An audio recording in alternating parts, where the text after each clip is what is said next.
Hello students, now we will start question number 3 from exercise 3.3. Question is, number of children in 6 different classes are given below. Represent the data on bar graph. Now this data represent the number of children in particular class. Like in 5th student 135 students are there, in 6th class 120 students are there, in 7th class 95 students are there, in 8th 100 students are there, in 9th class 90 students are there, in 10th 80 students are there. Now we have to represent this data on bar and we have to answer the following question. Now the first question is, how would you choose a scale?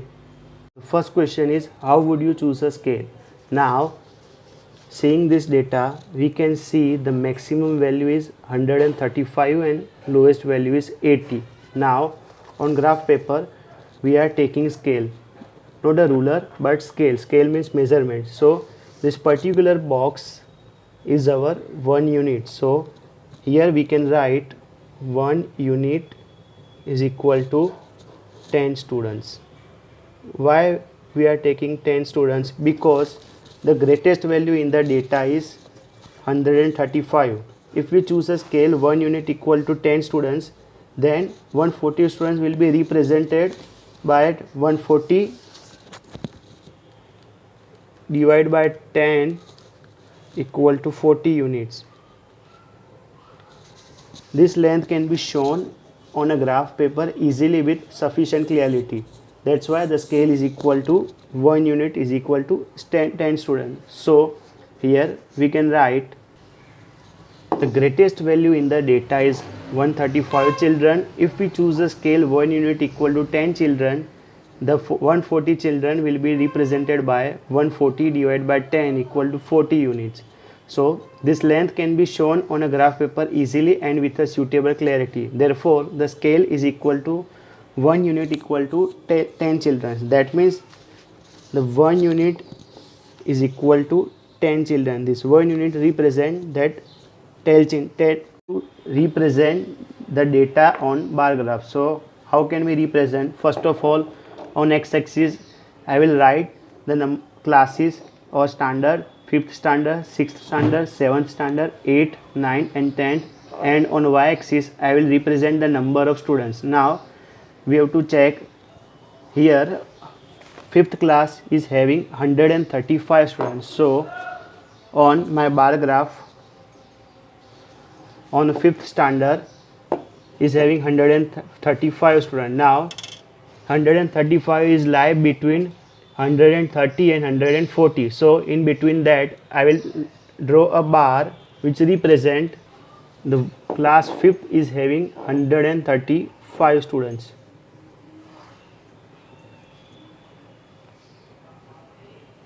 (135) lies between 130 and 140. So this box is divided in 5 equal parts. So starting with this 1, 2, 3, 4, 5.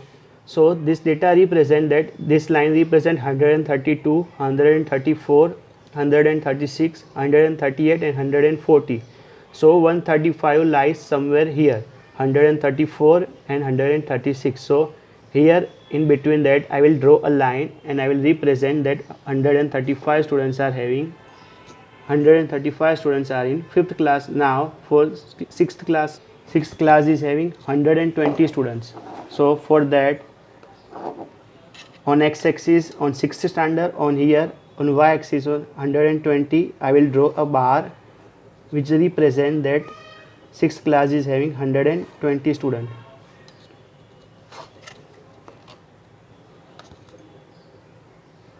Now same for class 7. Class 7 is having 95 students.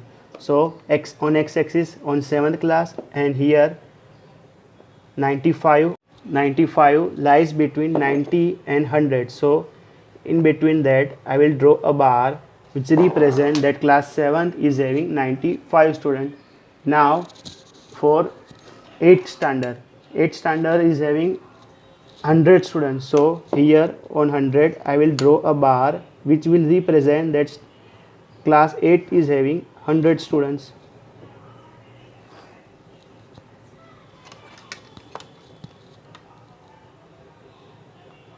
Same for standard ninth is having 90 students. So here on bar graph at 90 and on x-axis on 9th I will draw a bar which represent that class 9th is having 90 students. Now same for 10th standard is having 80 students. So here on 80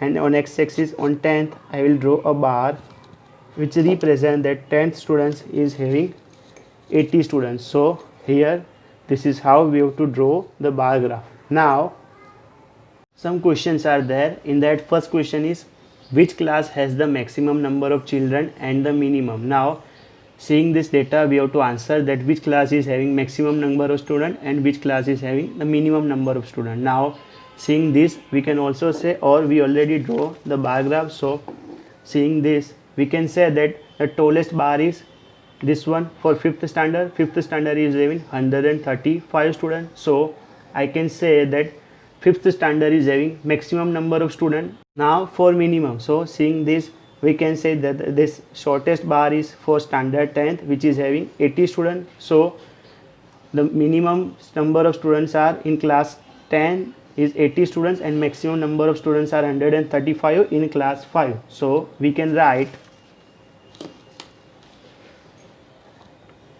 5th class has maximum number of children, in bracket we can write 135 children. Now here we can write 10th class has minimum number of students